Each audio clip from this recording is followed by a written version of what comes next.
There we go. Another great intro, Casey. What was that, Thursday night? The new one from a couple years ago, right? Yeah, it's the new Thursday Night Football. Oh, I got you on my phone talking. Yeah, it's the new Thursday Night Football song. I haven't really heard of it yet, so I was a little surprised when I went to go look for it, and I was like, "Wow, that sounds really good." So Yeah, since the game switched to Prime, I know you said you've been experiencing the same thing, but I know I've missed the pregame more often than not and just kind of switch over to Amazon Prime when it's time for the game to start. So that's definitely been a big change with Thursday night.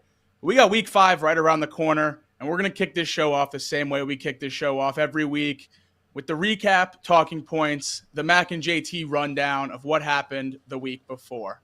First, we're going to start this the way we all started our Sunday, and that's with the London game. Toy Story football in London. Casey, did you check out the Toy Story broadcast? Oh yeah, I did. Oh yeah, I did. And I can't believe I forgot to do this. I had the clip of Desmond Ritter getting picked for the pick six to show for this. I don't have it on me right at the second. I'll look for it. I thought it was actually not that bad. It's pretty accurate, in all honesty. It shocked me. The broadcast itself, the animations were great. I thought it was a little odd though. We talked about this on Off the Bench. You get like this hardcore analysis, like it's still like a actual football broadcast, and then all of a sudden you got like Slinky doing something or Woody like coming in there, and it was a little that was a little off putting, but overall I thought it was kind of neat. It was kind of cool. No, I agree. I like it. I think it's fun. It'll get some younger eyes on the game, and nothing wrong with expanding the game as much as we can. But it had some bumps at the beginning. It took about 10 minutes there at the start to even see the first play of the game. So once they got it figured out, it seemed like it was all right. But let's talk about the actual game. Casey, Desmond Ritter, boy, he did not look good.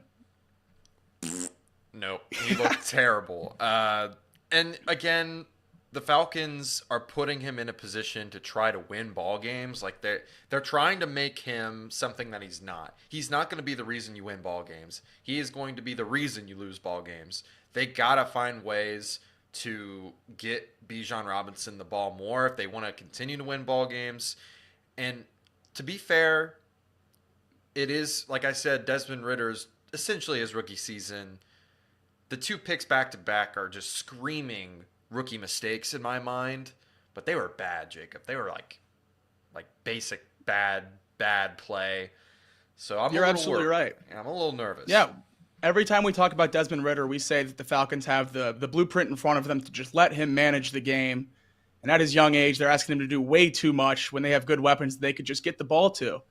But you said that you like to look at Desmond Ritter as a rookie. Well, let's look at the actual rookies in the league with C.J. Stroud, Anthony Richardson, and Bryce Young, the 3 first-round quarterbacks this past season or this past draft class. Anthony Richardson in his first game back from a concussion.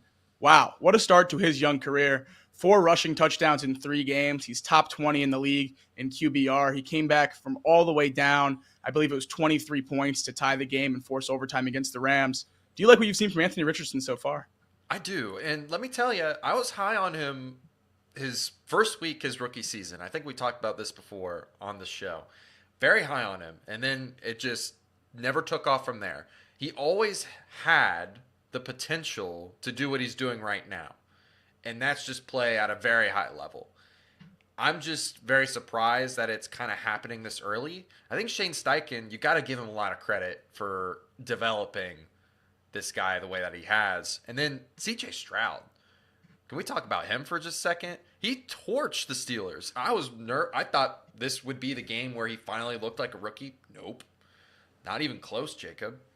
No, I couldn't agree more. I'm a huge CJ Stroud fan, and watching him the first 3 weeks of the season, I was, passing with flying colors, just absolutely terrorizing the NFL, looking very similar to the way he looked at Ohio State. But I thought the Steelers defense was going to be a wake-up call, and it certainly wasn't. I mean, CJ Stroud didn't struggle at all, moved the ball with ease.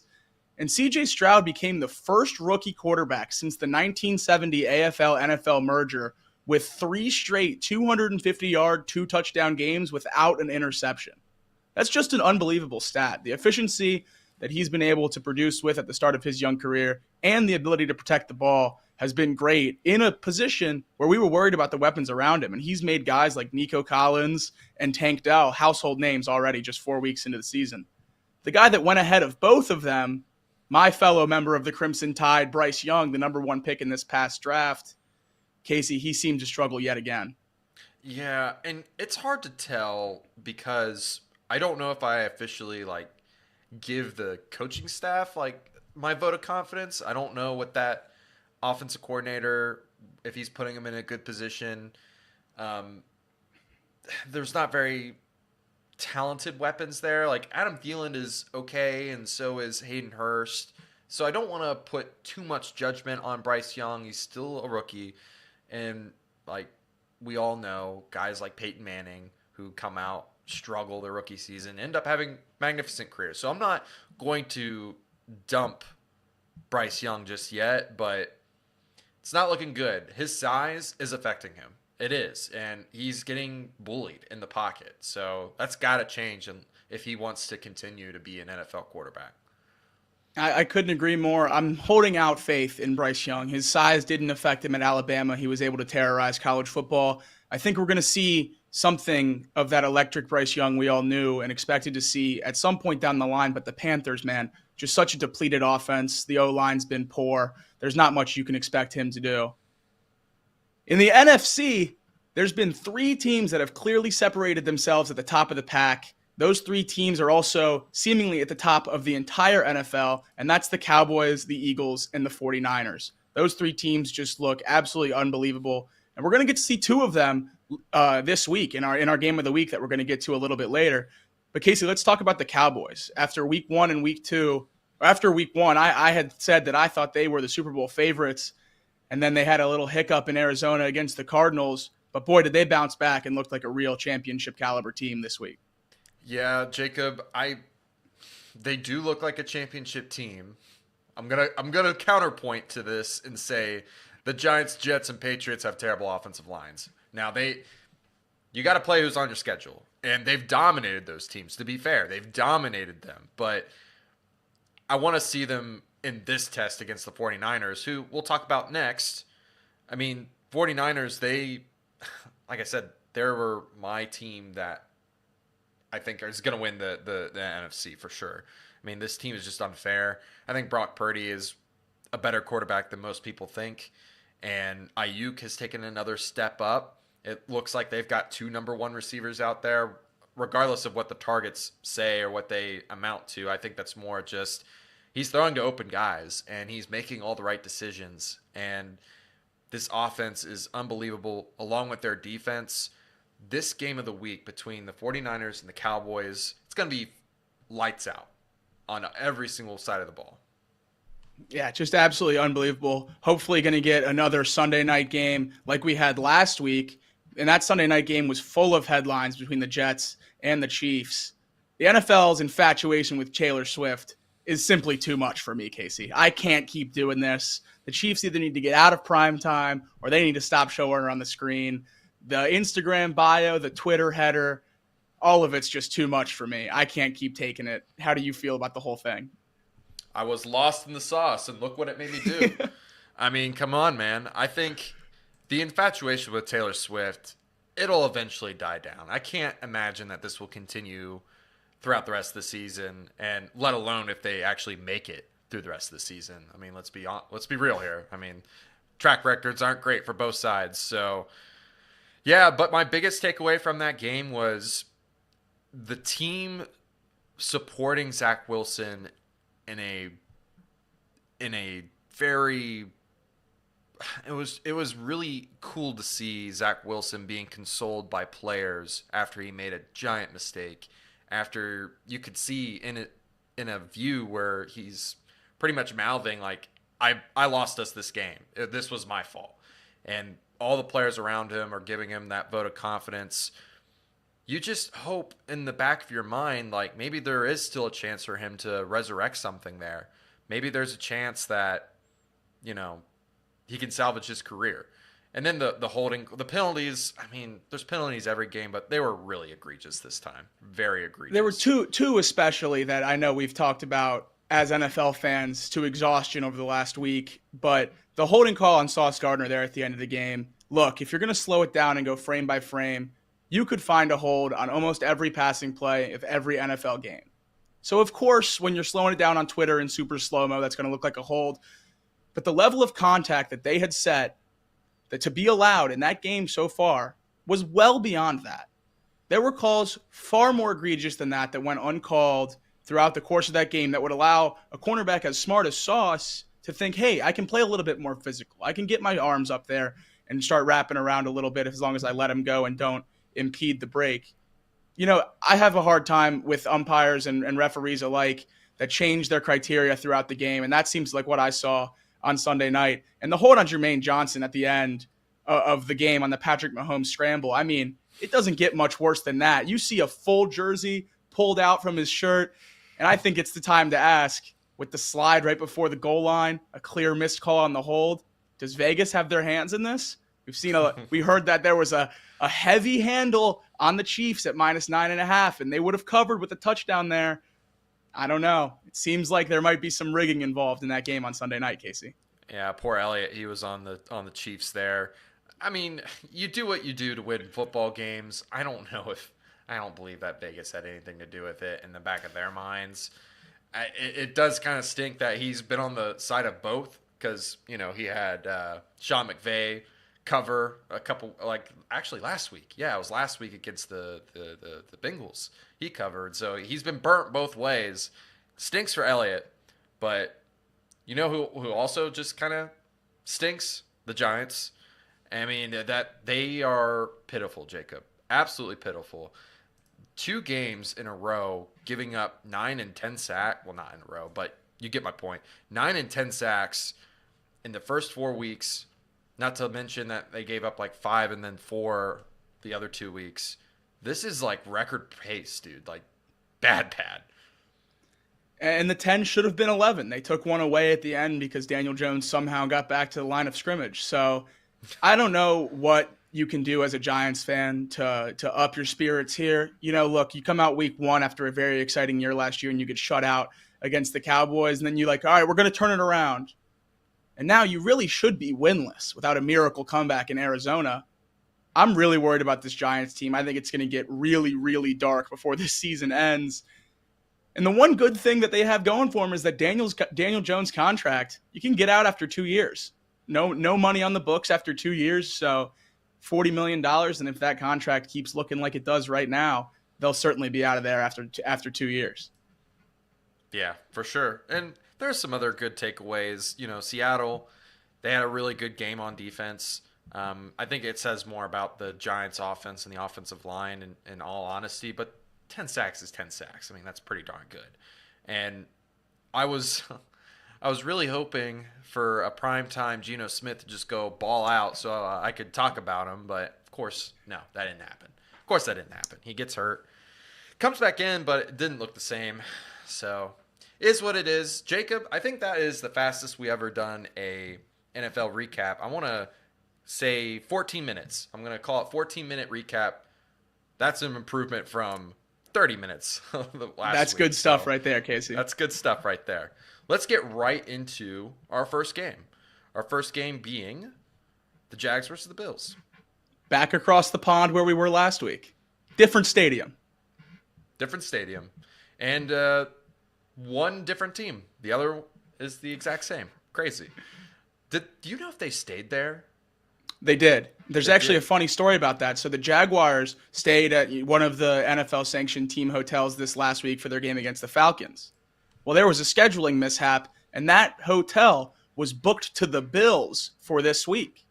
So the Jaguars there for 2 weeks stayed at one hotel leading up to the Falcons game, had to pack up everything and move to a different hotel for this game. And if you know anything about how football teams travel, that's not just a duffel bag of clothes and some pads. That's meeting rooms, that's projectors, that's computers and chargers. There's a lot of stuff that goes into a hotel room.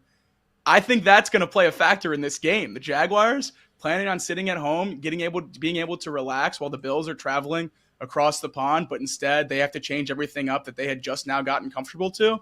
I think that's an underlying factor that might play a role here Saturday or Sunday morning. Yeah, I didn't think about that. That's a good point. Would have never thought of that, Jacob.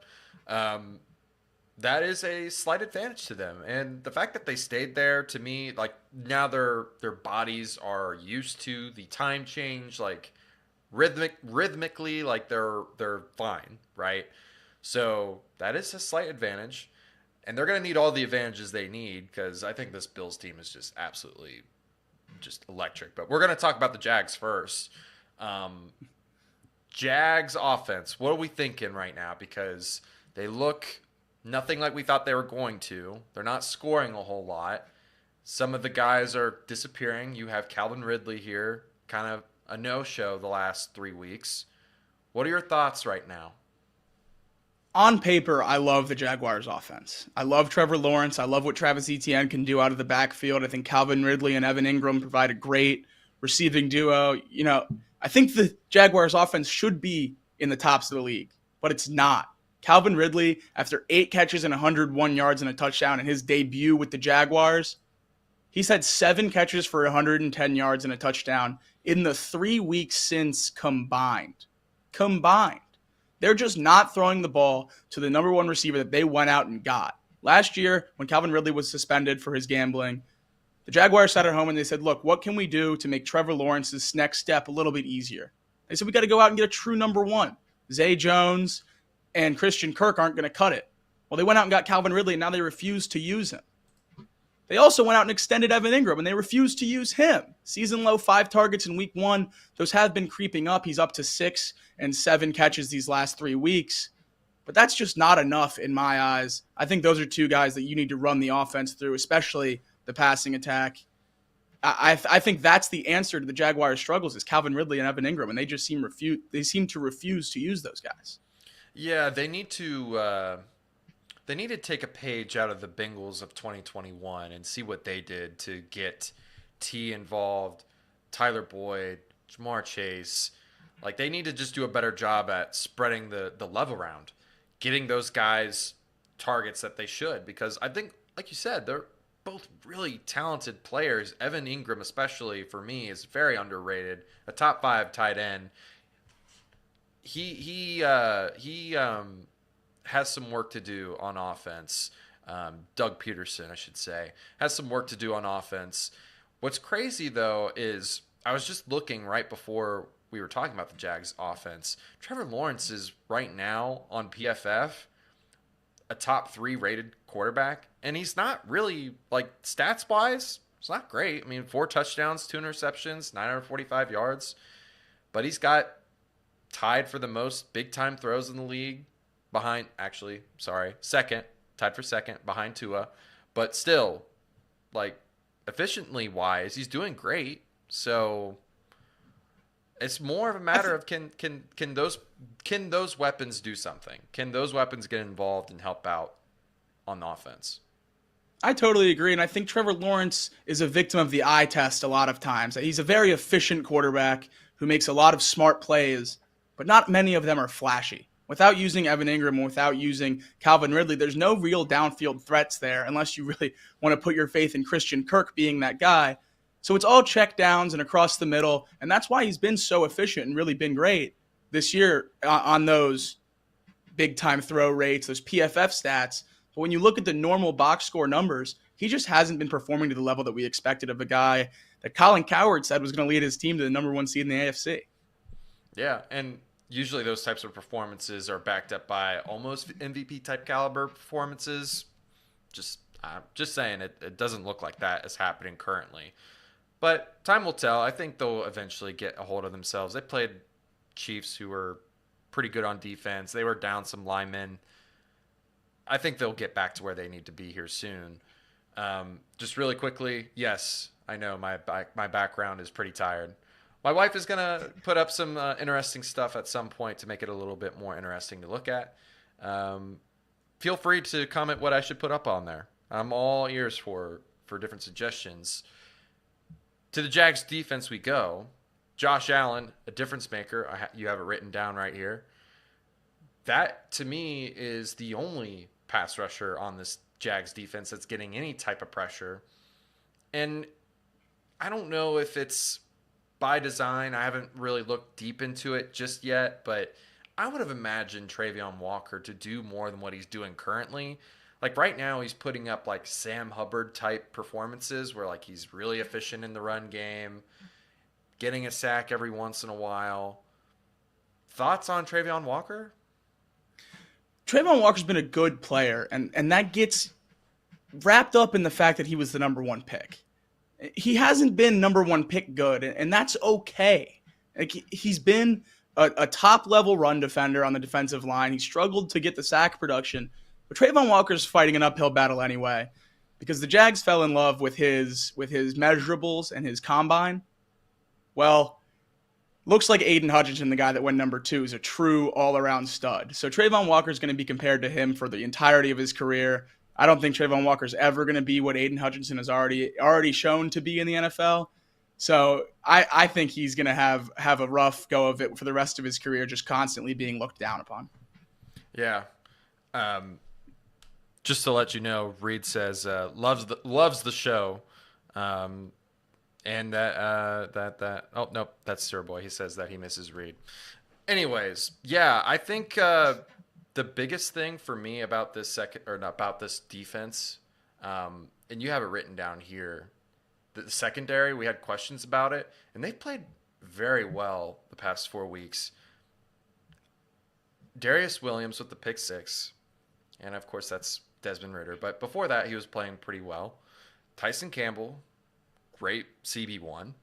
Andre Cisco at safety, he's really developed into something special so far. I like where this is going defensively. They just need like a little bit more pressure, and this team is like really scary on defense. Very scary. Yeah, I agree. We expected the secondary to be the big Achilles heel of this defense. That just hasn't been the case. I mean, the two guys that have really pulled that group out of the mud, Andre Cisco and Tyson Campbell, have just been absolute lights out at their two positions, respectively, this whole year. We talked about the key to the Jags defense being Josh Allen. Well, the key to the Bills offense is also Josh Allen. Now, that's how you do a transition, ladies and gentlemen. This is the Josh Allen game, and the Josh Allen on the Bills side of the ball is already just plus 350 to win the MVP of the NFL. That's 5 weeks in. That's just 4 weeks in. We're just working on week 5 now. That's unbelievable. Those odds are so short. After week 1, when everyone seemed to pronounce the Bills dead and a loss to Zach Wilson, he has garnered more energy than they even had in the offseason around this team, and they seem to really be rolling on the offensive side of the ball. The AFC East still runs through Buffalo. They proved that last week against the Dolphins. And I think Stephon Diggs really just showed that he's in that top echelon of receivers, if anyone had a doubt. Yeah, and what's funny about this is I have it written down in our notes. This is the exact same team that last year, and they were what, 13-3, 13-4. Like, come on, we should have known better than to doubt this team. And all that drama in the offseason, I'm just tired of the offseason hype and drama. Like, none of it ends up mattering in the long run, and I think Josh Allen just proved it. I mean, plus 350 MVP is, I mean, if you look at the numbers, it's pretty reasonable. He leads the league in completion percentage, by the way. Fun fact, I didn't know that. He's not known to be the league's league completion percentage leader.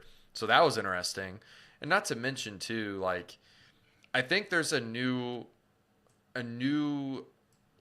dynamic to this offense with Jared Cook being able to be an efficient runner that allows this team to be able to do either. They're very balanced, in all honesty.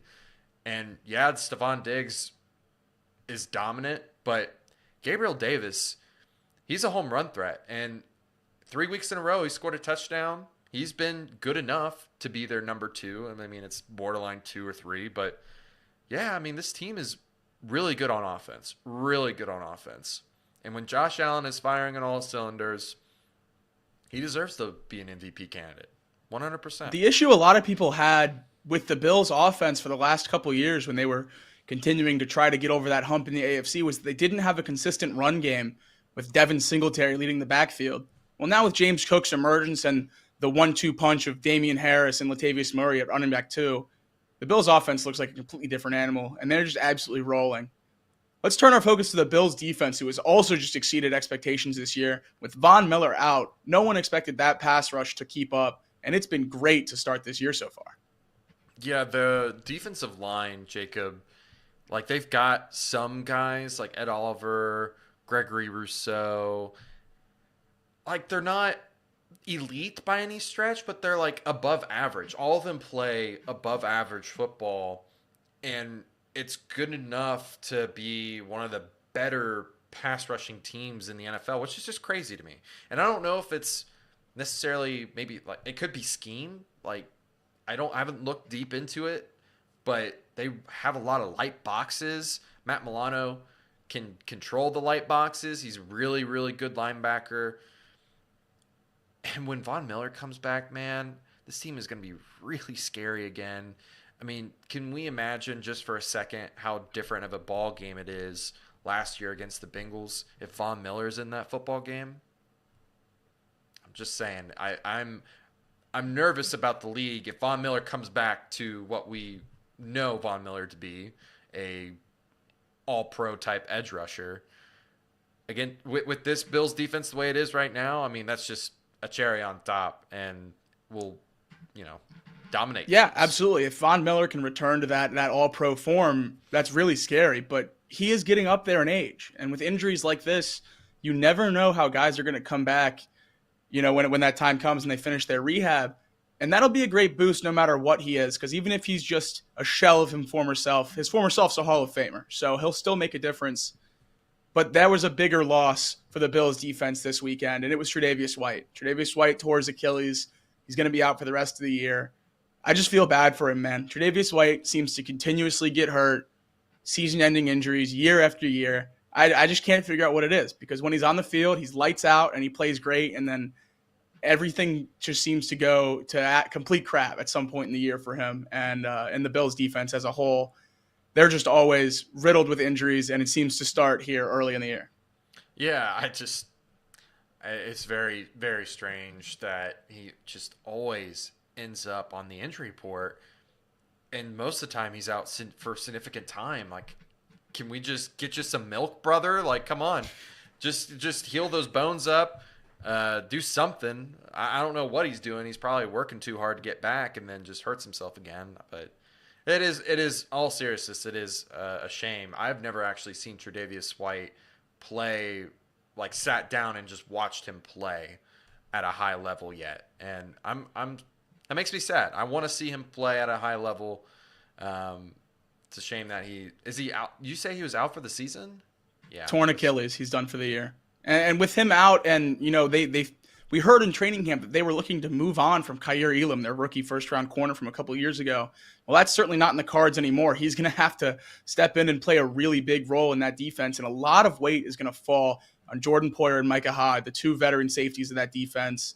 They're going to have to grab the reins and really lead that group. With Matt Milano, those three guys that have been there in the system for a long time are going to have to pick up a lot of the slack with Tre'Davious White out. Yeah, for sure. For sure. Jacob, the line is 5.5 Buffalo. I know you said that there might be an advantage for the Jags because of the situation that they find themselves in, being in the same spot for 2 weeks. What side are you taking here? I do think staying in London is an advantage for the Jags. I'm not going away from that, but I am going to take the Bills just because I haven't seen the Jags play to what I think the Jags can be yet. And I think the Jags really need to be their full potential in order to beat a team like the Bills, especially when the Bills are playing the way they are right now. Yeah, I don't think there's going to be a real sweat with 5.5 here. I think the Bills take care of business in London. Yeah, I have to agree, Jacob. I think, all honesty, I think this is going to be a Bills game. I don't believe all the way in the Jags hype already, and the fact that they haven't been playing to the standard that everyone told me that they would be playing, and me doubting the Bills early on in the season and how it's burnt me. I'm going to just side with you, take the Buffalo Bills, and let Josh Allen work. Now, funny enough, I was supposed to put something in the chat that I didn't for start bench cut. Jacob, let's just talk about it really quickly. I'll do it for the next game. We have Stephon Diggs, Etienne, and James Cook. Who are you starting? Who are you benching? Who are you cutting in this game?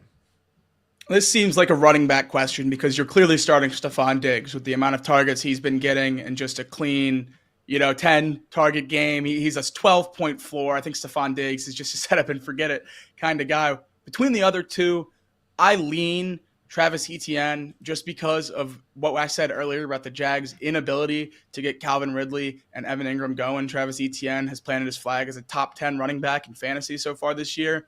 And I think that only gets better with his receiving upside. I'd cut James Cook, even though I absolutely love James Cook and what he's been able to do this year. Yeah, I'm just going to go the opposite way and take James Cook because he's just been balling out, man. I mean, 5.3 yards a carry. It's pretty darn good. In all honesty, I think he's due for a touchdown here very, very shortly. So, next game, let's talk about the Eagles versus the Rams. And in the chat, I'm going to have available for you guys to start bench cut Jalen Hurts, DeAndre Swift, and Puka Nacua.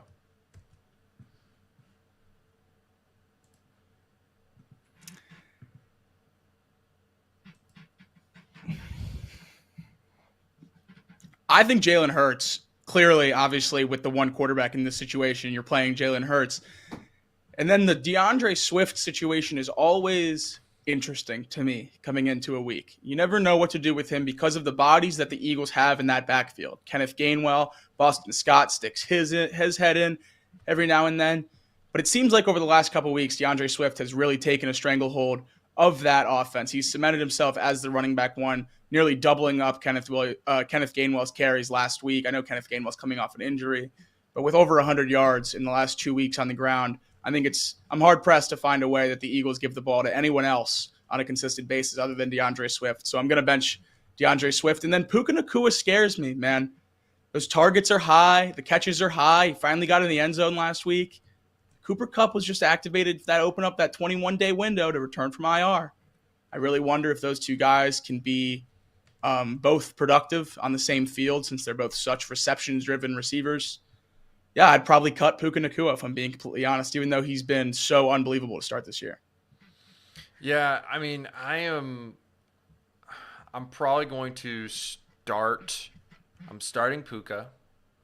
I'm going to bench Swift and sit Hurts, only because I think you could probably find. Well, are we doing this based off of the rest of the what you could potentially get at quarterback?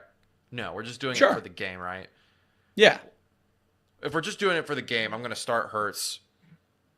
I'm going to bench Swift and cut Puka just because of the potential for Cooper to come back, right?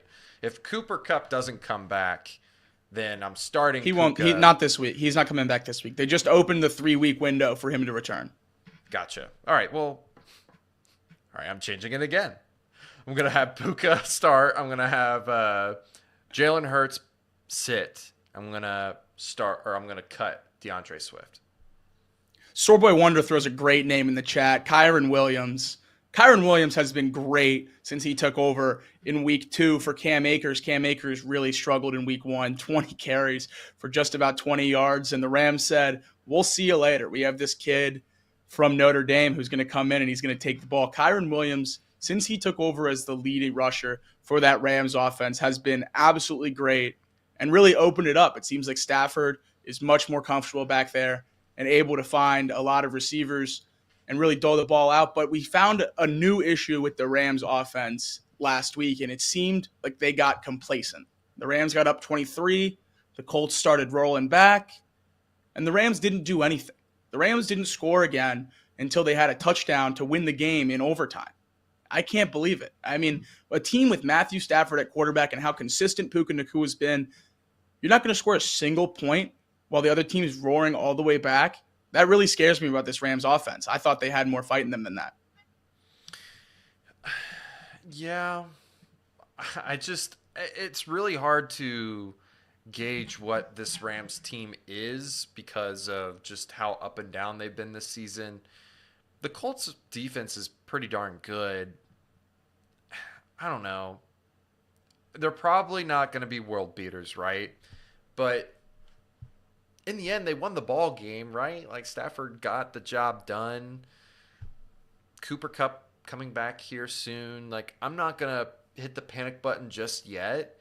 I think this team is just finding itself right now because there's a lot of new pieces, a lot of shifting and moving around right now.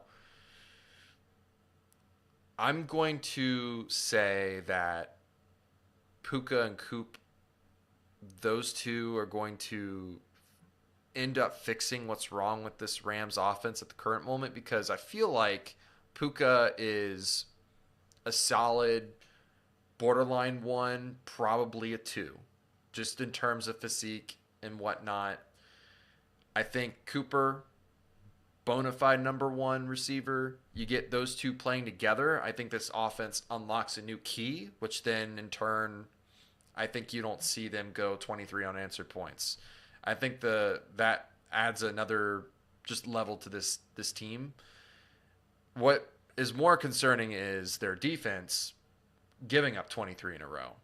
Now, Aaron Donald is, like you said, a game wrecker.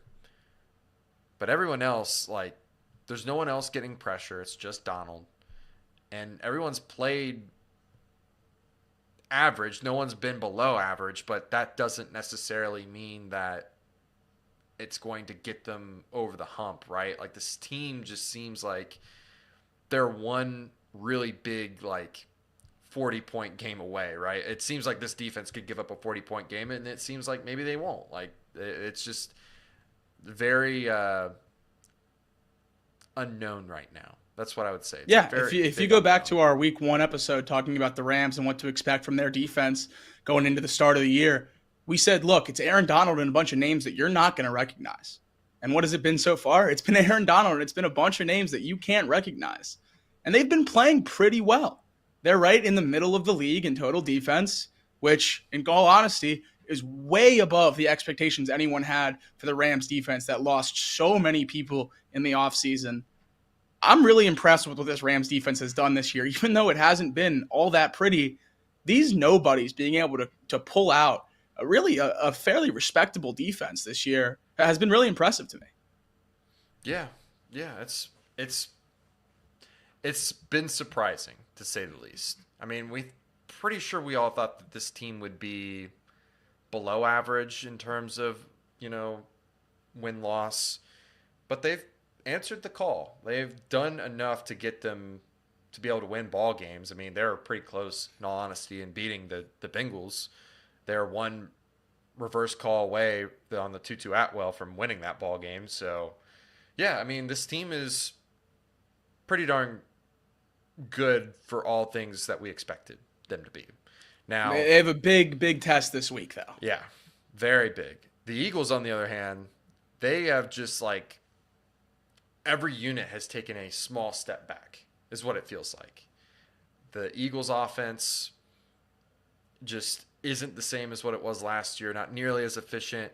It's still pretty explosive, and they still got all the guys that they had last year pretty much there. But it's just not consistent, I would say. It's not as consistent as it was. The Eagles' defense, very similar, too. They're missing 2 guys in that building that aren't there this year that were there last year, and it seems like nobody wants to acknowledge it. Shane Steichen is in Indianapolis, and Jonathan Gannon is in Arizona. Those are the coordinators. Everyone that I've heard talking about the Eagles did exactly what Casey did right there. I can't quite put my finger on it, but they haven't been playing the same way. Jalen Hurts just doesn't look quite as good. That defensive line isn't getting quite as much pressure. Maybe it's because they lost both coordinators. That story was not made to be a big deal in the offseason, and it's really showing itself now. I know they're 4-0. I know they've been playing well. But look, those coordinators are new. They're young. They're installing, even if it's a similar system, it's a new system. I think we're still looking at this Eagles team, still trying to find their rhythm with this new bunch in the building. And once they do in another week or two, I think they're going to hit the ground running. But for another couple of weeks, this might look rocky. Yeah, and let's just quickly talk about those two guys. Shane Steichen's got a Colts team at 2-2, and the Cardinals. I can't remember the guys, the defensive Jonathan coordinator, Gannon. Jonathan Gannon. I mean, he's had his teams with I think a winning score, or like a winning score in the fourth quarter in every single game so far. So, If you yeah, had to say the two most surprising teams in the NFL this year, the Cardinals and the Colts would be close to the top of that list with what Anthony Richardson has been able to do and what the Cardinals have been able to do with Josh Dobbs to just stay in games and play competitive football. I think those two guys are very legitimate NFL coaches that are doing a great job at their next step, and Philly's really missing them. But we saw the Philly offense show flashes of what it was before through the first 3 weeks of the year. Really, the first 2 weeks of the year, it was a Devontae Smith offense. The offense ran through Devontae Smith. Well, these last 2 weeks, that story has changed. Wide receiver one, A.J. Brown, has taken back over as his role as the lead target in that offense. In the last 2 games, A.J. Brown has 18 catches on 27 targets for 306 yards and 2 touchdowns. All of those lead the Eagles. I think this team is the best when A.J. Brown really takes a hold of that wide receiver one role, and Devontae Smith can fade off into the wide receiver two. yeah, and I just have it written down here. AJ Brown, he was always a top 10 receiver. I just think that they struggled early to get him the ball. He's a big receiver, really good deep ball guy. It just took a while for him to get going, right? And we'll talk about the Commanders here in a minute, but Emmanuel Forbes, he's 5'11", and he was pretty much covering A.J. Brown on every route. So he just ate him up alive. Good to see A.J. Brown back in the mix, for sure. We've got to pick this game. I have the Philadelphia Eagles at -4. Where are you going, Jacob? Or do you want me to go? I'm going to take the Eagles -4, even though I don't like it. If Matthew Stafford plays and practices all week, I'll probably take the Rams by the end of the week if that number doesn't move. Right now, with his uncertainty and the injury at the end of that last game, I'm on the Eagles -4. Yeah, I'm going to take the Rams, but I reserve the right to change if Stafford is not playing this game. I just think that the Rams are a little underrated. I think -4 is appropriate, and it's been shown that that Sean McVay is going to attempt to cover every time. So I think that that's a good sign for me. If it comes down to it, he's not going to just take a knee. He's going to kick a field goal, go score a touchdown, whatever. When a coach tells you he knows what the spreads are, listen, pay attention the rest of the year. They're going to help you out. So the Rams definitely on the high end of my NFL list as well. But this week, I'm rocking with the Eagles for now. The next game we have is Cowboys 49ers, and without a doubt, that's the game of the week. I mean, what an unbelievable matchup. Without a shocking loss to the Cardinals, these would clearly be the two best teams in the league. I mean, I don't really have any bad things to say about the Cowboys or 49ers. I'm expecting this game to just be an all-out brawl, two elite defenses, two elite offenses. I'm really excited for this one. Oh, here I come. Here I come, Jacob. I'm going to be a hater. Cowboys just haven't played nobody, man. And when they did play somebody, they lost to that somebody in the Cardinals, and they ain't nobodies. Come on, man. This team, I see what you have written here. Their offense looked good. They scored 2 touchdowns. The defense scored 14 points. Teams all across the league maybe get 14 points out of the whole season from their defense. Maybe. Some teams don't even get close to a touchdown. So the fact that they just blew out the Patriots, who have no offensive line either, the Jets, no offensive line, the Giants, no offensive line. I'm not gonna sit here and act like their defense isn't dominant, because they dominated those teams, right? Clearly they're good. But the offense still is scary. I think Dak shows that when it comes down to it, when he's got the ball in his hands, when it matters, that he tends to fail, that he tends to stutter. We'll see how that goes against the 49ers. It's their biggest test yet. They really got to get Pollard involved. They really got to get CeeDee Lamb more involved. And they gotta do well in the red zone. I think that's the biggest concern for me is just their red zone is not good right now. They only scored 2 touchdowns. They had 3 field goals that game, or this last game. So they gotta get into the red zone and be efficient in the red zone. That's my key for this game for them. Can they be efficient in the red zone? Yeah, no, that's certainly crucial in the NFL. You can't win games with field goals. That extra 4 points is how you swing things, and the Cowboys certainly aren't going to go into San Francisco and beat the 49ers by kicking field goals. But through the first 3 weeks of the year, even that Cardinals game where they did end up losing the game, I felt like we didn't get to see the offense because the defense was so dominant. I mean, certainly against the Giants, and then this week against the Patriots, the offense didn't really get to do much, have to do much, wasn't asked to do much. When the defense takes control of a game that early, you're forced to just run the ball. You're forced to check it down. You're forced to just methodically drive down the field. And sure, you would have liked to see them punch some of those field goals into the end zone and get 6. But look, when you're in that mode of just dribbling out the clock and trying to end the game for 30, 40 minutes, sometimes it's hard to get out of that when you get down to the 15-yard line and you got to attack the end zone. I see some people in the chat like Sirboy here saying Dak Prescott is not a game changer. That's certainly not what I'm saying. I'm one of the biggest Dak Prescott haters you'll meet, but I'm not a hater of Tony Pollard, and I'm not a hater of CeeDee Lamb. And I like Jake Ferguson a lot, their new tight end that replaced Dalton Schultz. So I don't know that Dak Prescott has to be a world beater. I don't know that Dak Prescott even has to be that far above average. I think with how elite this defense is and the weapons that they have on that offense, I think Dak, as a league average quarterback, if he can figure out how to protect the ball, I think this offense can be fine. And with the defense, this Cowboys team can be really special. By the way, I really like Jake Ferguson. I liked him coming out of his draft class. I was kind of hoping the Bengals would pick him up in the later rounds. He was actually drafted way ahead of where I thought he would be. I thought he'd be like a 5th or 6th round guy. He ended up going in the 4th round. Kudos to him for doing well. That's a guy that we haven't really talked a lot about. I think he's a solid tight end to replace the guy. I can't remember his name. I should do Dalton Schultz. Dalton Schultz. Yeah, I think he's a fine replacement for Dalton Schultz.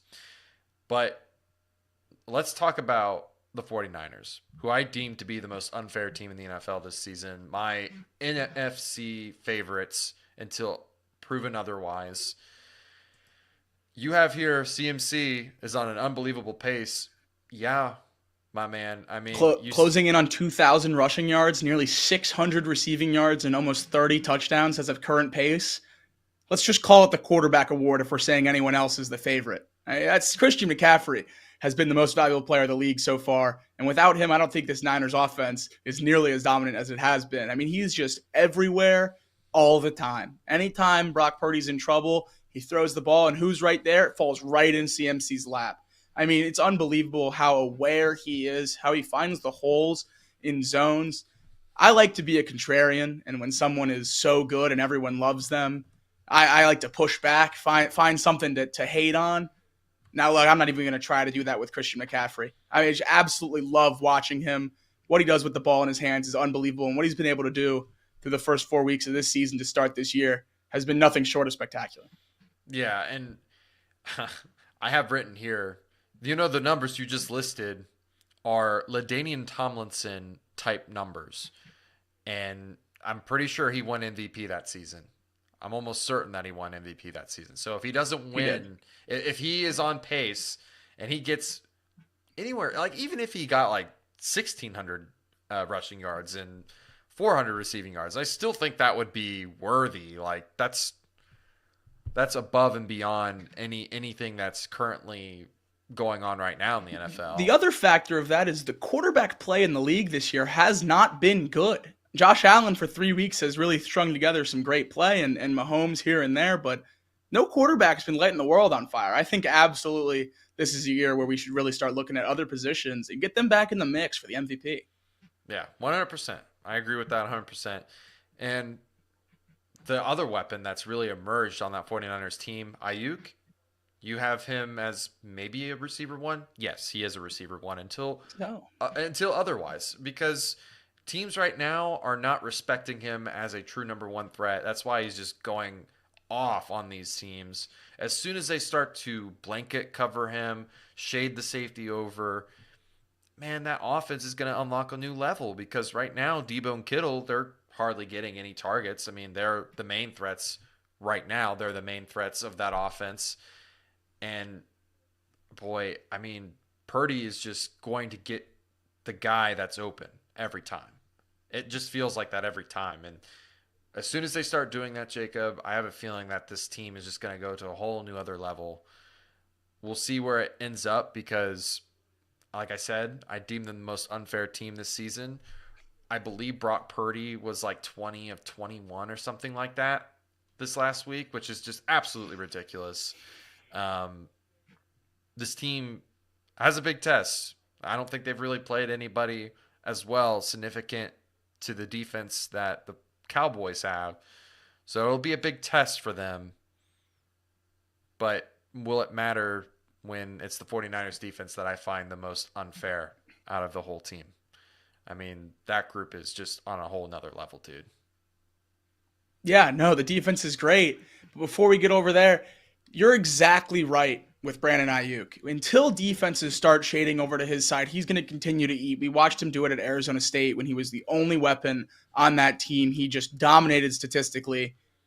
Deebo Samuel and George Kittle combined for 4 touches on Sunday. 4 touches for your two probably biggest name players on your entire team. 4 touches. Only one of those was a catch. 1 reception for George Kittle. 3 rushes for Deebo Samuel. I don't think that's a sustainable model. I understand Brock Purdy played great and you won the football game. Look, you can't put everything on Brandon Ayuk's shoulders. I understand that he was open and that's where the offense was going in the game, and that's fine. I get that. You have to scheme Deebo Samuel and George Kittle open. Otherwise, why do you have a Deebo Samuel and a George Kittle?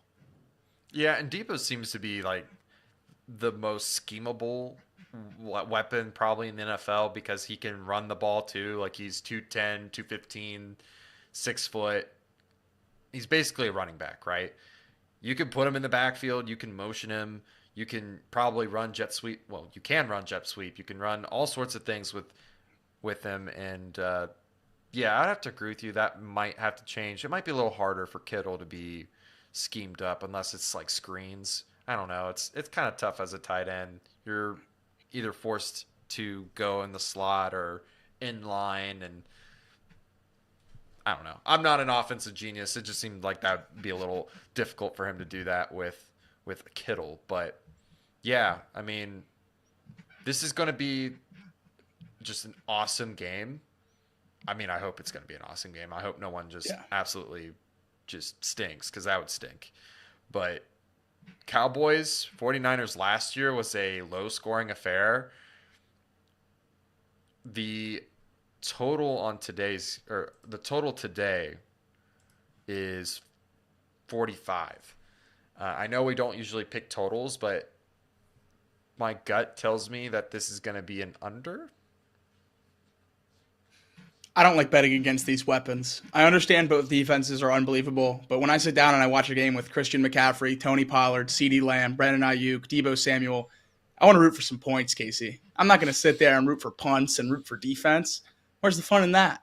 So if you make me pick a side, I'll take the over, but I certainly don't like it. These two defenses are lights out. I think the under is probably a good play. The spread here is 3.5. The dreaded hook on this show. I hate the 3.5. I mean, just an absolutely miserable line.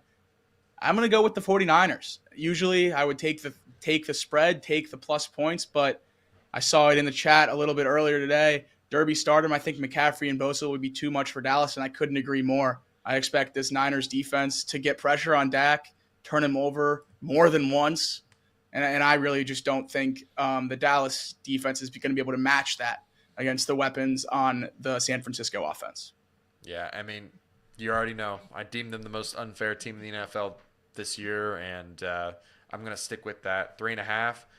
I hate the hook too. It was a low-scoring affair, but I still think that the 49ers beat the Cowboys last year like 9-13. So like that would cover. So I'm gonna go with 49ers as well. I think McCaffrey being an MVP type caliber player and Bosa being a former defensive player of the year, yeah, I like my chances with 49ers. I know we didn't do start bench cut there.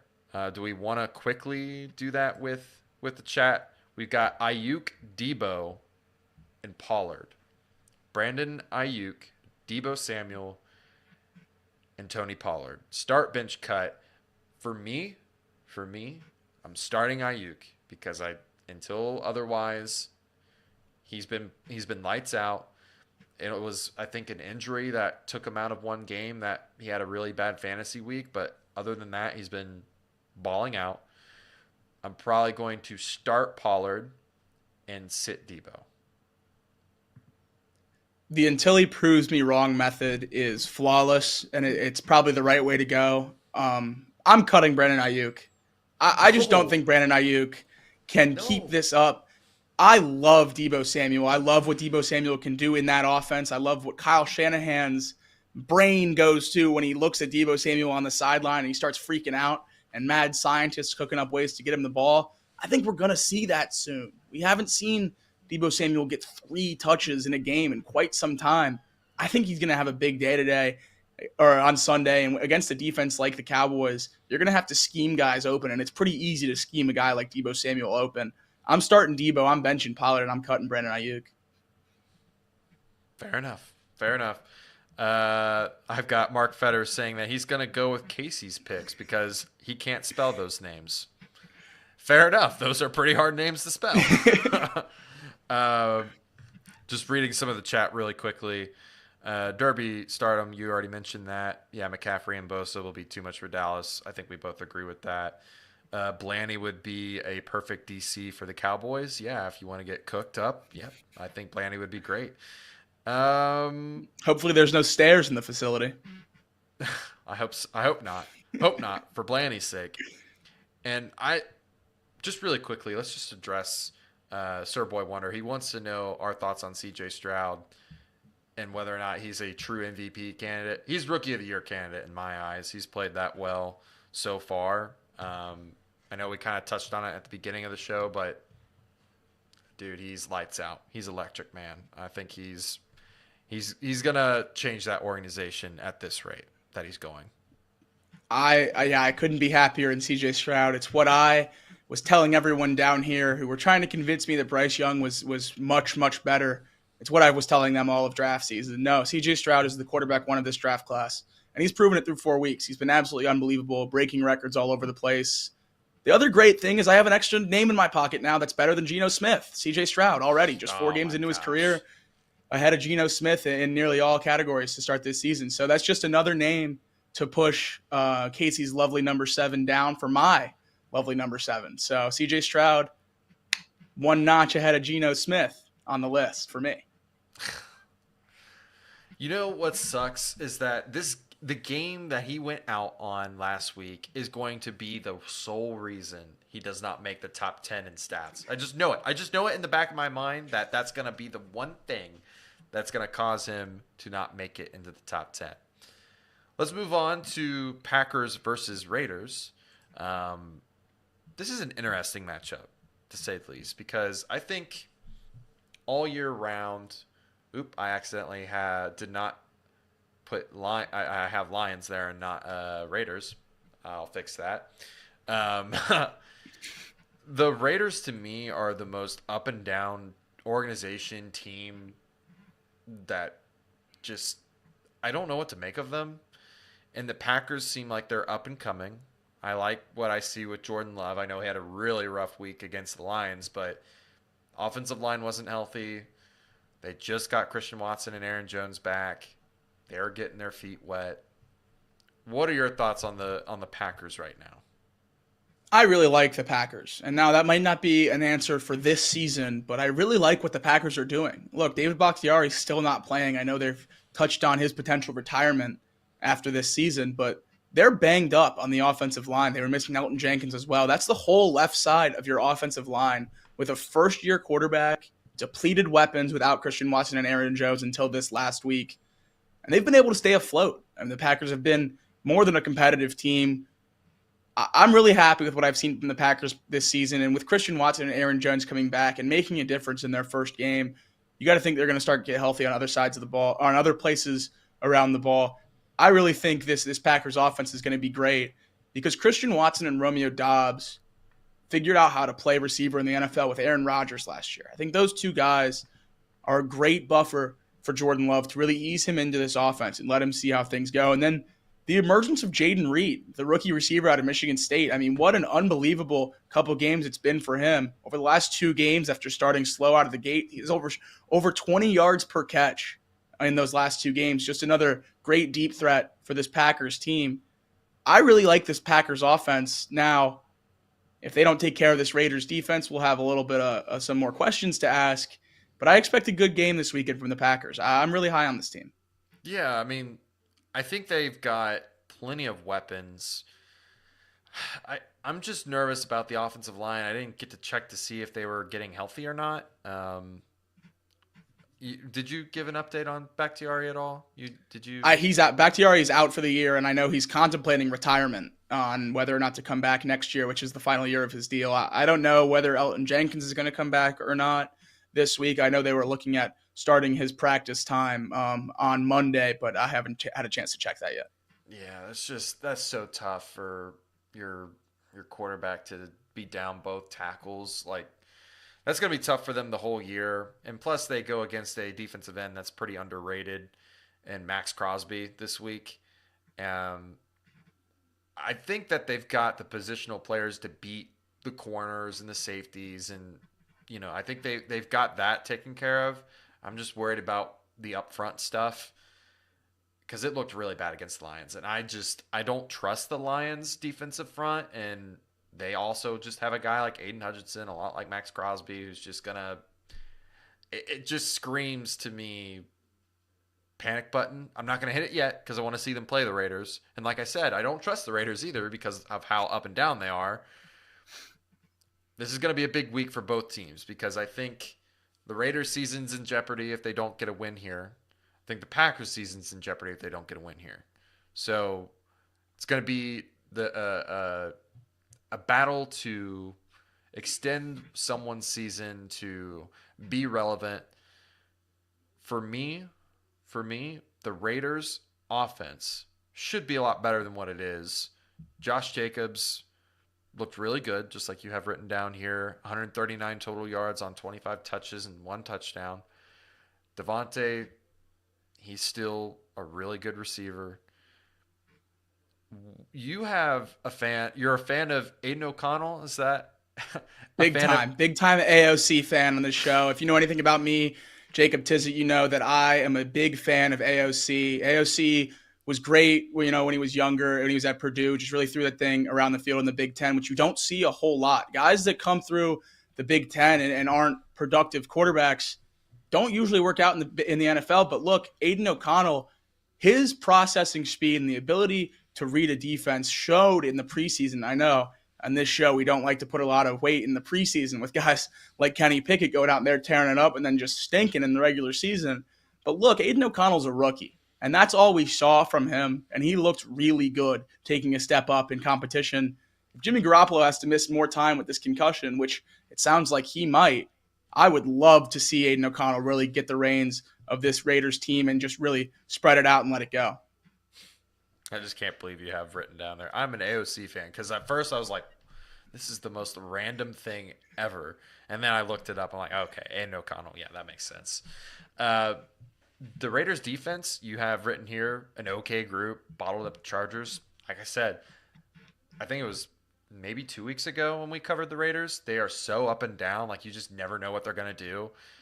It's not like they have any flashy stars, and I mentioned Max Crosby. That's probably their best defensive player, and they just have games where they show up and they are competitive. Unfortunately for them, they didn't get the win, which makes me feel like this week is a perfect opportunity for them to just tank for some reason. It makes no sense whatsoever. But again, also some perspective. The Raiders and the Chargers are rivals, so that might have something to do with it a little bit. But against the Packers, Speaking of that Raiders Chargers rivalry, while we're on it here, Casey, I have a link there in the doc about a hit that happened on Justin Herbert this week on the Raiders Chargers game. Jerry Tillery following Justin Herbert to the sideline as he was scrambling. This might have been one of the dirtiest hits I've ever seen. Just so clearly late. Justin Herbert running to the sideline, clearly gives himself up, and then Jerry Tillery just unloads.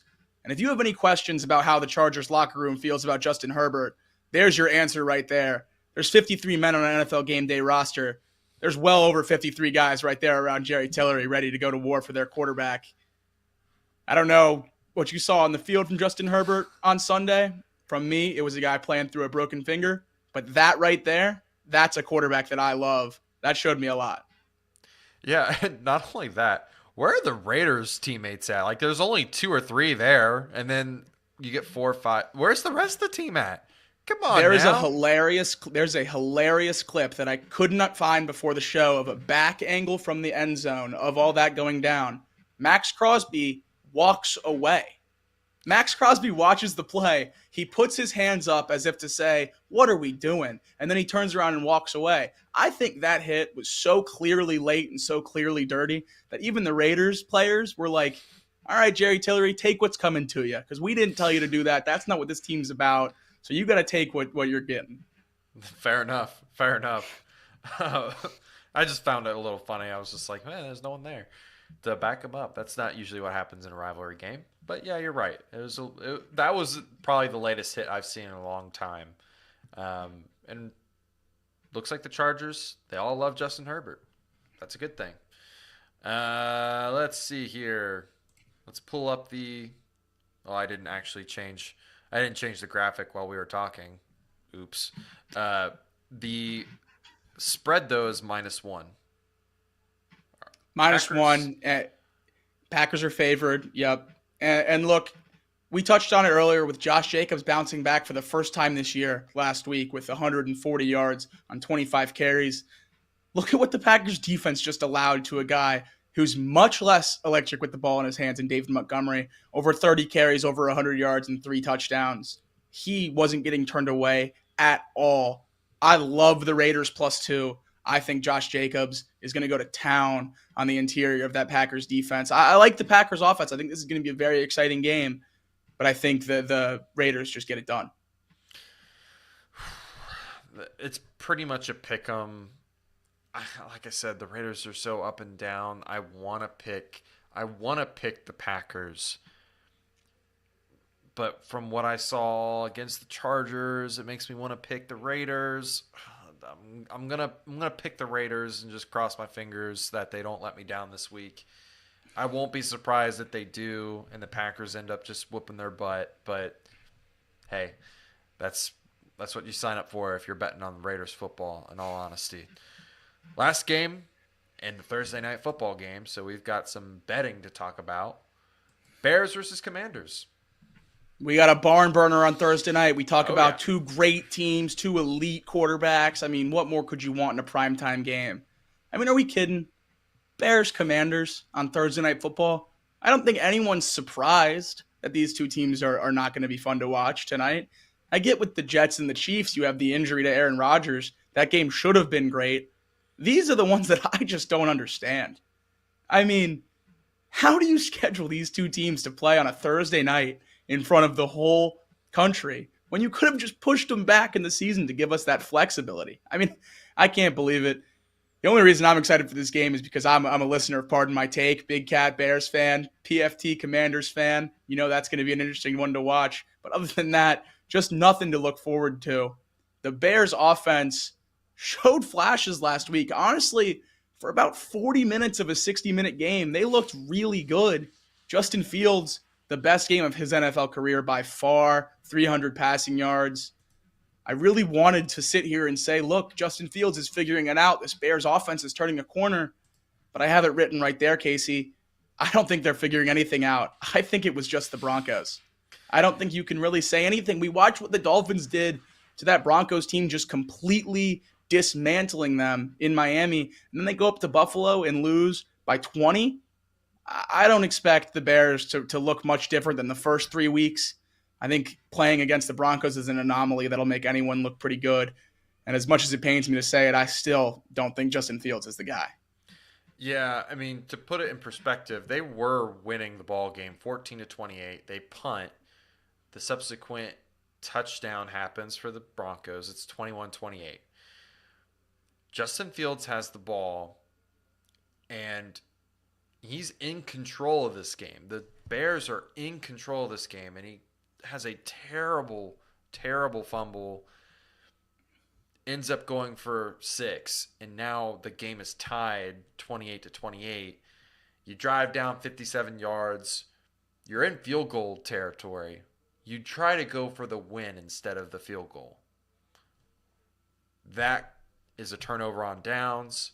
Broncos go down in a minute, score a field goal, and with the ball in Justin Fields' hands, when you need your guy to step up and make some plays after making a mistake, he makes a second mistake and throws an interception. It's hard for me to get behind the Bears when just so much has to go right for this team to be anywhere like close to being a good team. And I already know how I feel about that defense. It looks absolutely horrendous. It's just pathetic. Justin Fields, and this was against the Denver Broncos, man. It's just hard. It's hard for me to have faith in this team knowing that. There's a lot of things to take away, like the DJ Moore looked really good. Cole Kmet is definitely the second option, just like you have it written down there. I just find it hard to believe that. I mean, this was the suck bowl between the Bears and the Broncos. It was to see who would be able to get Caleb Williams. Right now, the Bears are in position to have the number 1 and number 2 pick this season. So that tells Look, you. I think if you're a Bears fan, I think you can talk yourself into finding silver linings in that game. Justin Fields looked like an NFL passer. Khalil Herbert, 18 carries for 103 rushing yards. That's an NFL running back 1. You have Cole Kmet stepping up, really taking that number 2 role from Darnell Mooney. I like some of the pieces on this Bears offense. There's no O-line.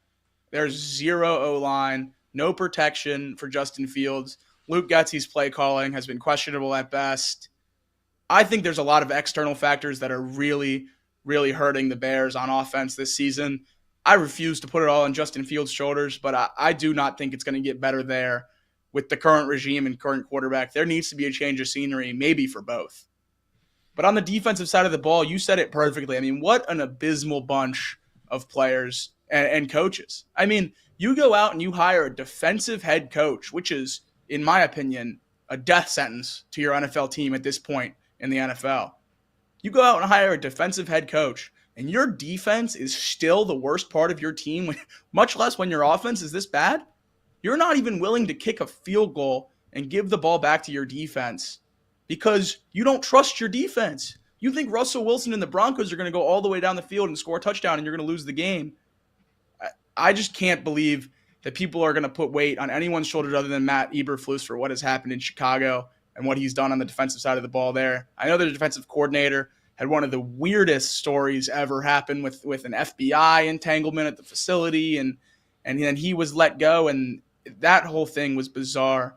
But now it's on Matt Eberflus. And if he can't figure this out in the next couple weeks, I think the door's officially shut on him if it's not already. Yeah, Jack Butler, I think he's right. If they lose tonight or tomorrow, I think he's done.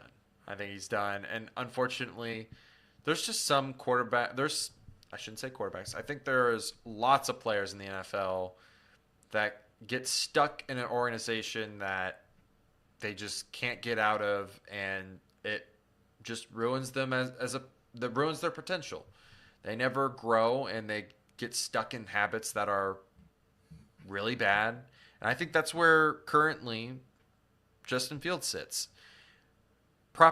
Jacob, what if Justin Fields is traded to the Atlanta Falcons? Casey, I've dreamed about this. The thing is, Justin Fields shouldn't have to be traded to the Atlanta Falcons because Justin Fields should just be an Atlanta Falcon. The Falcons passing on the hometown kid, the number one recruit, the 5-star athlete, the college superstar, the Heisman finalist, to take a tight end? You need a quarterback. Get the quarterback. He was sitting right there, the golden child built for your franchise, and you passed on him. I would love to see Justin Fields go to Atlanta. I think he'd be great there. Now, I kind of don't want to see him go there just to stick it to Atlanta. They don't deserve him. What he could do with those weapons, what he could do in that offense would be unbelievable. They had the opportunity and they passed up on it. You know, it's perfect for him, too, because he would rise up from the ashes. Yeah. Well, how do you like that marketing? I like it a lot. Now, Bears, they got to face the Commanders. You were pretty spot on about Sam Howell. I didn't know a whole lot about him as a NFL player. I know what he did in college, but man, it seems like he's been pretty darn good for them. Sam Howell played absolutely horrendous last week. It was either 3 or 4 interceptions. I don't know if they changed that last one to a fumble or not. It should have been. So it should have only been 3 interceptions last week. This week he bounces back and he plays an amazing game. And he goes down to the wire with an undefeated Eagles team, one of the best teams in the league. And in my opinion, wins the game. Throws a completed pass to Terry McLaurin down the sideline, gets his foot in, clear as day. And then they call it an incomplete pass. If you want to go ahead and play that one. I mean, what a ball by Sam Howell on the run to Terry McLaurin. And then there you clearly see the 1 foot, then down on the receiver's arm or the defender's arm right there. And then that toe hits in bounds, ladies and gentlemen. This is the angle. And you can see that sliver of green that the refs on TV always talk about between the toe and the sideline clear as day, if you ask me. That looks like a game-winning ball from Sam Howell and a game-winning catch from Terry McLaurin. Terry McLaurin, one of the most underrated receivers in the league. I think it needs to be taken note of what he has been able to do in Washington throughout his career without any support. The amount of quarterbacks he's had in his tenure there is unbelievable. He has no consistency. He has no help outside of Jahan Dotson, who they just drafted a couple years ago. Terry McLaurin has been nothing short of unbelievable since he came into the league. 1, 2, 3, 4,000-yard seasons. 4,000-yard seasons for Terry McLaurin. With who playing quarterback? For the Washington insert team name over his tenure? I mean, 4,000-yard receiving seasons, 3 team names. I would assume more quarterbacks than either of those. I mean, just unbelievable what Terry's done to start his career. And with the Jahan Dotson there as a legitimate number 2 weapon, I love the receivers. I love what Sam Howell has shown me. And then do you think Brian Robinson, my Alabama Crimson Tide, Brian Robinson, can be a legitimate NFL running back 1? No one had him anywhere on their big boards going into the draft. He doesn't possess hardly any receiving upside. But, man, when you give him the ball, he runs hard. I'm a big Brian Robinson fan. Yeah, I mean, it helps, too, that he had 3 touchdowns. That really helps fantasy owners. But, you know, 4.3 yards a carry, that's gonna get you a first down every time you hand the ball off to him. So I like what he's doing. I think he's not an all-purpose back, like you said. He's not going to be on 3rd downs, especially passing situations. But when you're that good on 1st and 2nd, doesn't really matter. And I really like the direction of this team. I think they're just a couple pieces away on offense from being elite. Still out on Sam Howell, but I like the direction that's going currently. I know the ratio isn't where we want it to be, 4 touchdowns, 5 interceptions, but he's been throwing the ball all over the field. He's pretty much a rookie at this current moment. Let's just see him continue to cook, right? Let's just see him continue to do things. And keep in mind, in the back of your mind, that the Washington Commanders, I'm pretty sure, are right behind the Giants in sacks given up with 24. So let's just keep that in mind as we go forward, that he hasn't exactly had the best opportunity protection-wise.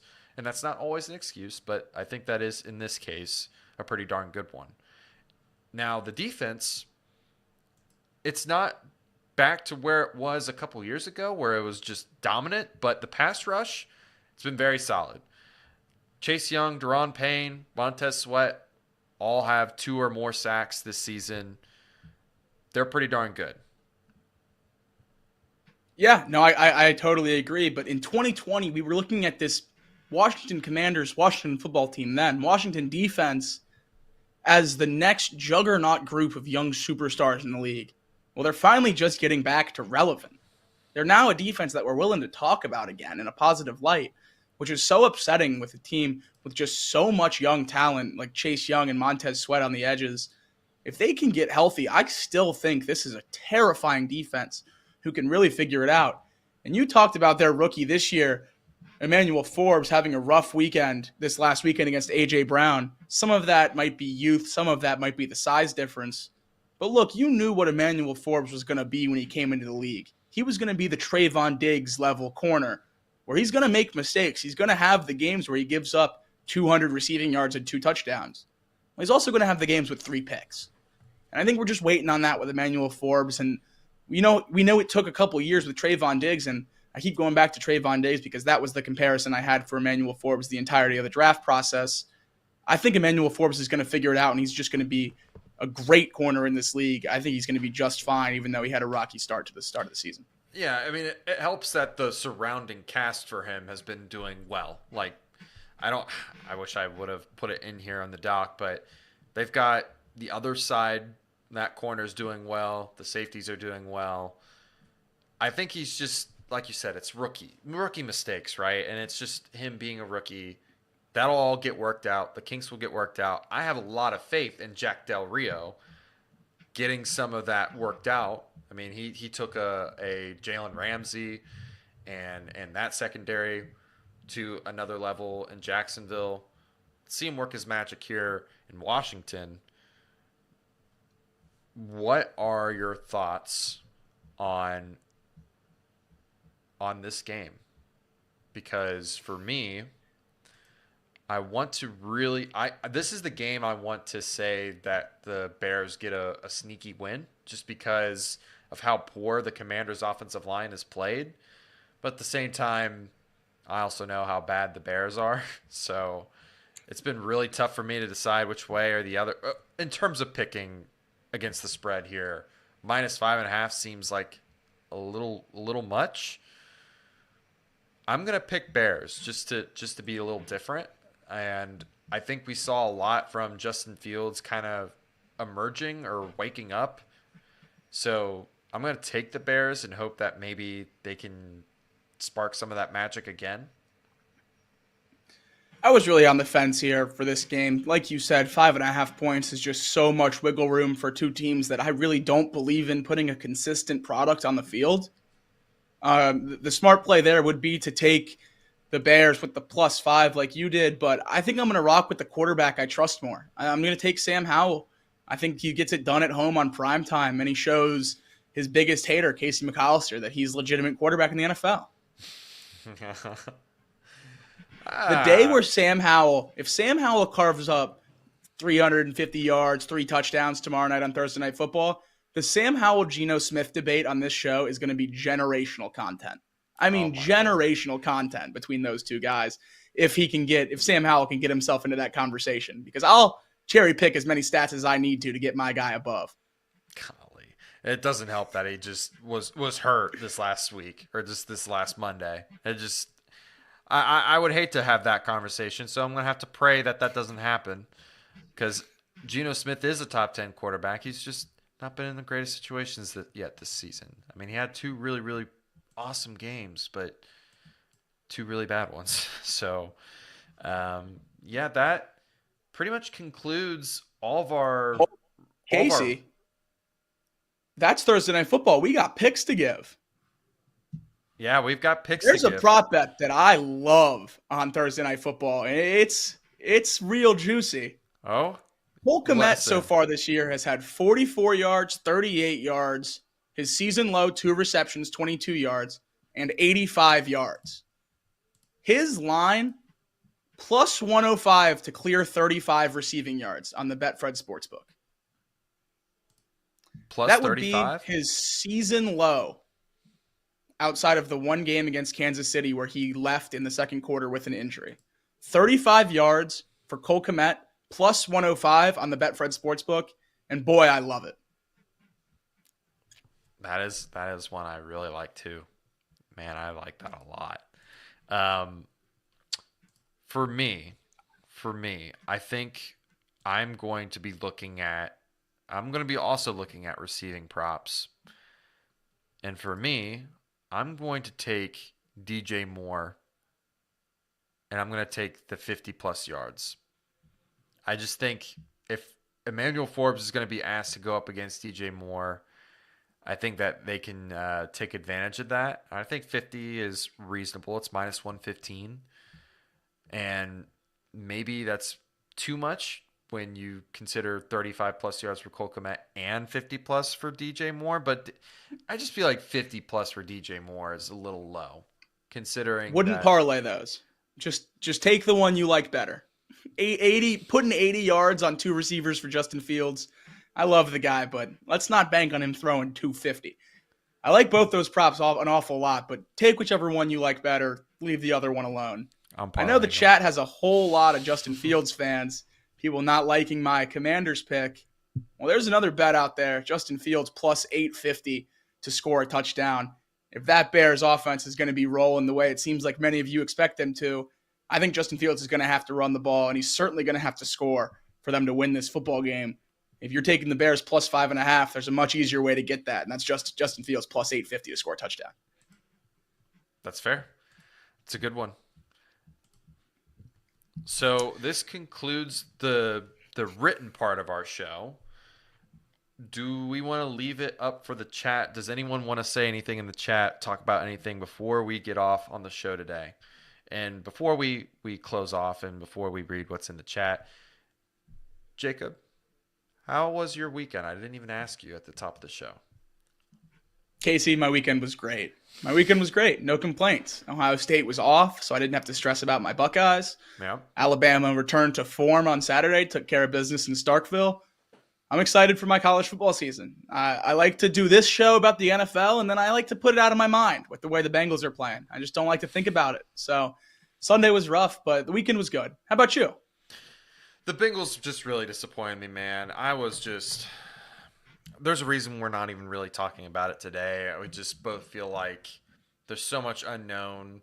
We don't know how they're going to do against the Cardinals because the Cardinals have been playing pretty well. They're just in a really bad spot, and the coaching staff seems to be very nonchalant and very unaware of themselves at the current moment. I just don't like the trend of where this is going for the Bengals.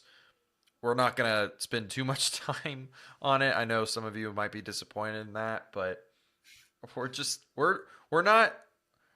little nervous. We're not hitting the panic button just yet. I think we're just both a little nervous about the Cardinals. You can speak for yourself on that one. I actually had to go to the store on Sunday and buy a second panic button because I smashed my first one into smithereens. I'm very, very nervous about this Bengals team, and Joe Burrow said it today. It's a must-win this week. There's no other way to slice it. Certainly have to take care of business in Arizona. Yeah, I mean, I guess if we're considering this the must-win game, yeah, you're probably right. It is time to hit the panic button. I am justifying not hitting the panic button because I don't think our season's over yet. That's when I hit the panic button is when I think our season's over. But yeah, I totally get what you're saying. This is a must-win game for the Bengals. Could we get in and still make noise in the playoffs? Absolutely. But the expectations I had for this season, my hopes and dreams for the 2023 Cincinnati Bengals, I think those are already in the dumpster. Yeah, unfortunately. I mean, we all wanted them to get the number 1 seed. That went away very fast. And now it's, can we even win the division? Probably. Can we get back to a point where we talk about winning the division? Right. At this point, I'm almost solely focused on mapping out ways to get to the wild card. I know we didn't want to spend a whole lot of time on the Bengals this week, but look, what the Ravens have been able to do through the first 4 weeks of the season is terrifying. That team doesn't even look like it's hit its stride yet, and they're 3-1, taking a stranglehold on the division. I'm really worried about where this thing goes. And I think we're going to be playing for wild card football here in a couple weeks if we don't really turn it around fast and get some help. Yeah, that's the big part. We need some help. Help. Yeah, I mean, I just Bengals make me depressed, man. They make me depressed right now. It's hard to talk about them without, and I have to talk about them every day.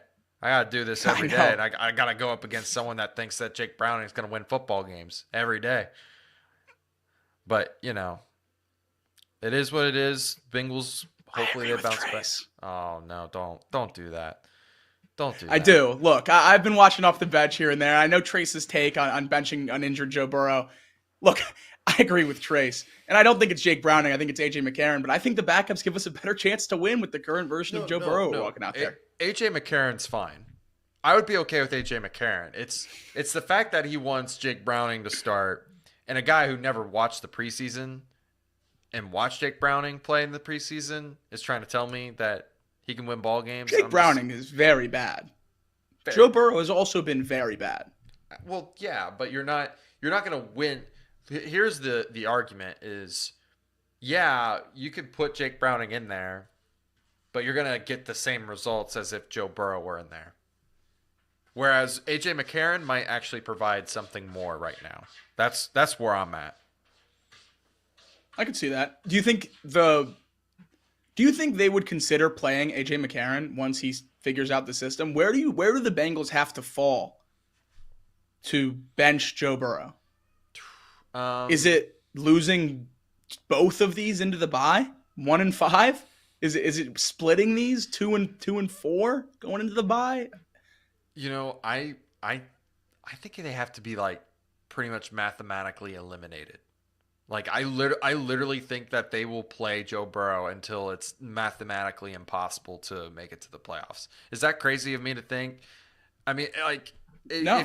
if you think about what the Bengals did last year, they went 2 and 3, and they ended up going 12 and 4. That is like an incredible turnaround. They could be looking at themselves and going, well, we did it last year, let's do it again, and just run them out there when they're 2 and 8, and they're not mathematically out yet. Joe Burrow could just turn it around and win 7 in a row like the Jaguars did last season. That's just how I feel. I don't know if they will bench him anytime soon. I think you hit the nail on the head. There's no way they're going to just throw away a year of Joe Burrow's contract, even though I think it might be the smart thing to do. I mean, you said the Jake Browning, Joe Burrow, A.J. McCarron might just put out the same type of game. I just worry about the potential added loss of an extra Joe Burrow injury. This thing getting any more serious bleeding into this next offseason. I hate talking about next offseason, 4 weeks into this year, but look, it's the reality of the situation with a team with aspirations that the Bengals have. You got to start looking at this thing big picture, and if Joe Burrow has any risk of aggravating this thing even more, and he looks the way he's looked so far, I really just don't see an added benefit to playing him. But the organization, you're totally right. They're going to play him until they absolutely can't, because that's how you get asses in seats. That's how you get people in the stadium. That's how you get eyes on the TV.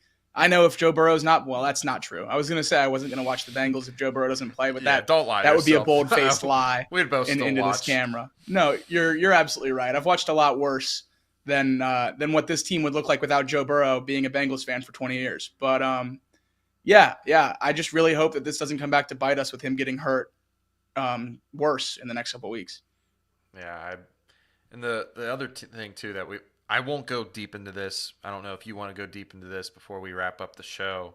The defense also has just looked really, really uncharacteristic. And a team that didn't allow a 100-yard rusher all year last year has allowed 3 in 4 weeks. And it's not even Derrick Henry. It's Tyjae Spears kicking the ball around and then picking it up and running for 28 yards. I don't even understand what the issue is with the defense. I know the pass rush showed glimpses there on Monday night and then just went away again. I really don't know what to think about this defense. Yeah, I feel like I feel like they might be taking advantage of the way that our edge rushers play. Like it, at least in my eyes, that's I've seen a lot of, and if you watch the Chatterbox Clicker, you would see that defense or offenses are taking advantage of Sam not being able to seal the edge and causing conflicts to where he's not able to commit to either the running back or the quarterback or whatever it might be. It just seems like they're like completely avoiding covering, blocking the edges, and it's just working. And they're just doubling up in the inside and getting push. And then the linebackers, Logan and Pratt, have not looked the same as they were last year. And people want to talk about the secondary, and I'm like, that's like the least of our concerns. And, you know, Von Bell and Jesse Bates. I know Nick Scott hasn't been like a world beater, but he's been serviceable enough. And Dax Hill's been pretty close to a world beater. I mean, Yeah. He's been unbelievable plugging in and playing in that secondary position, taking a lot of weight, losing 2 safeties. And I know we brought in Nick Scott, who's a veteran in the league, but Dax Hill was the veteran in this system. A lot of the weight in that secondary fell on Dax Hill's shoulders as the safety that's been here with Lou longer, and he's done great. I mean, I had a lot of worries about starting a pseudo rookie at safety for a team that wanted to compete, and obviously we're not competing at the level we wanted to, but Dax Hill has been absolutely unbelievable. Yeah, and just to let everyone know what the injury report was, which doesn't make me feel any better. T. Higgins hurt, did not participate, rib fracture, don't know when he'll be back.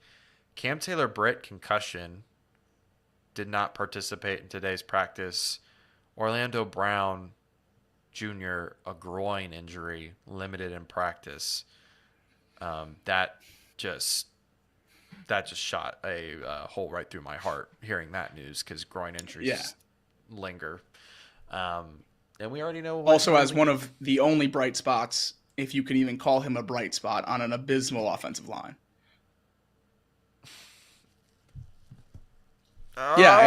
Things are getting ugly. We talk about other teams fighting for draft picks, and we're making fun of other teams that are counting their off, talking about the off season already into the season. But here we are as Bengals fans doing the same thing. It's upsetting, but if anyone's built for it, it's this fan base, because it's been a lot worse than having guys like this on this team. So I think we're gonna be fine. I think this Bengals team's gonna make it competitive down the stretch.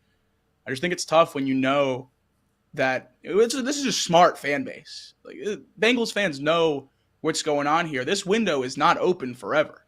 Joe said the window's open his whole career. I hate to break it to everyone. That's just not the case. You can't put people around a guy with a $70 million cap hit in 2028. That's just not how contracts work. This window is open for 3 or 4, maybe 5 more years of realistically putting out there a top echelon roster on both sides of the ball and being able to compete on paper with these other teams. I'm not saying Joe Burrow can't drag a roster of lesser guys up and compete for a Super Bowl. Sure, he could. The real Super Bowl window is these next 3, maybe 4 years, and we're throwing a year away, it seems like, which is just so frustrating to see. Yeah, well, I guess the one positive outlook that fans can have is if we do really bad, we do like really bad, like top 5, there's a chance for Marvin Harrison. I mean, can I interest you in some of that? Imagine. He is Marvin Harrison Jr. I know he has not been performing to his expectations so far this year in college, but on a per catch basis, he's been every bit as good as he's been last year. Marvin Harrison Jr. Some people are asking questions coming to the draft process about whether he's still the number 1 receiver. Those people are dumb. Marvin Harrison is the distant number 1. He's legit. If you get a chance to go watch Ohio State play, go watch Marvin Harrison play this season, definitely do it. The kid's special. Jamar Chase and Marvin Harrison Jr. is just unfair in every which way possible. I know that's super early to start talking about like stuff like that, but I can dream, right? I can dream. And it'll be funny. We go back like weeks 15, 16 when we've clinched a spot in the playoffs, and we're like, oh, why would we even talk about this? That's going to be funny. When we went out and are 14-3, 1 seeds in the AFC, we'll look back on this and have a good laugh. Yes, this someone clip this up and keep it and just remind us what it was like weeks 3, 4, and 5, how bad we were. That concludes the show for tonight. I've kept you long enough. I know we weren't going to talk Bengals, and we talked for Bengals for like 20, 30 minutes there. Jacob, thank you for being on the show. Everyone in the chat, thank you for watching and chatting it up. I think today we had a lot more interaction. I think the start bench cut helped out a lot. I think in the future, I want to maybe start doing some like seasonal trivia just to like kind of get you not like question the chat, but just to kind of be like, wow, this is interesting. So and so is leading in this category. Something like that. Possibly doing some other things like some hypotheticals, something else, just to add some more interesting things to the show. We really enjoy interacting with the chat. I know this isn't really the show that interacts too much with the chat, but we enjoy it. Me and Jacob do quite a bit. We want to do more with you guys, and we want to show the ones that are here our support. So thank you for watching. Jacob, do you have any closing thoughts? Yeah, thanks everyone for tuning in. Can't wait to be back here at 7:30 next week. It's something I look forward to every week, and I'm just glad you guys give me a place to do it. All right. Thanks, everyone. We'll catch you next week.